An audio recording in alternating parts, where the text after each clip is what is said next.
Од следната година, македонските транспортери би требало побрзо да ја превезуваат стоката во Европската Унија преку Хрватска. Се работи на заеднички систем за електронска евиденција на царините. Отстранување на хартијата и воведување дигитални документи се приоритет за ползување на ваквите придобивки.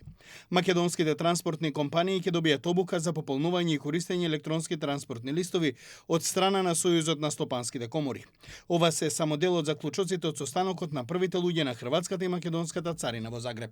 Со оваа средба испраќаме и силна порака дека институциите на вистина се сервис на економијата, дека границите треба да бидат место на контрола на ризикот, а не бариера за легална трговија.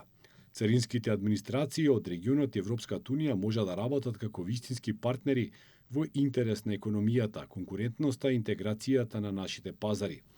Оваа иницијатива ќе ја преточиме во конкретна оперативна соработка која треба да донесе мерливи резултати за економските оператори, компаниите, транспортерите и граѓаните на двете држави.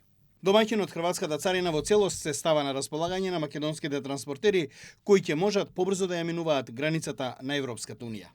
Нашата цел е да изградиме партнерски однос со стопанството од двете земји заснова на доверба, транспарентност и постојана комуникација, а денешната средба представува одлична основа за понатамошно продлабочување на соработката меѓу Хрватска и Македонија.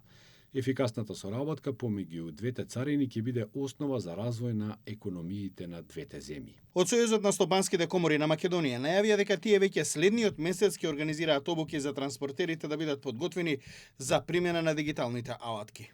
Сојузот на стопански комори на Македонија преку програмата Helvetas Reconomy прво ќе организира Train of Trainers, а тоа значи за 3 нивоа на транспортни компании, односно 3 нивоа на луѓе кои што работат во тие транспортни компании. Едната обука ќе биде за менаџери, втората ќе биде за средно ниво на менеджмент или пак диспечери, а трето ниво ќе биде за шофери и тие обуки ќе се одвиваат во текот на месецот август и септември оваа година.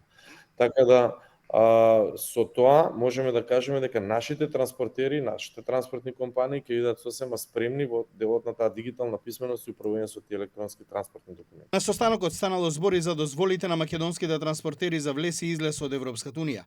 Иако тоа не е во надлежност на царините, сепак тие очекуваат преку дипломатијата да се забрзаат овие процедури и во скоро време македонските возачи да ја надминат и оваа бариера за ограничување на престојот во Европската Унија.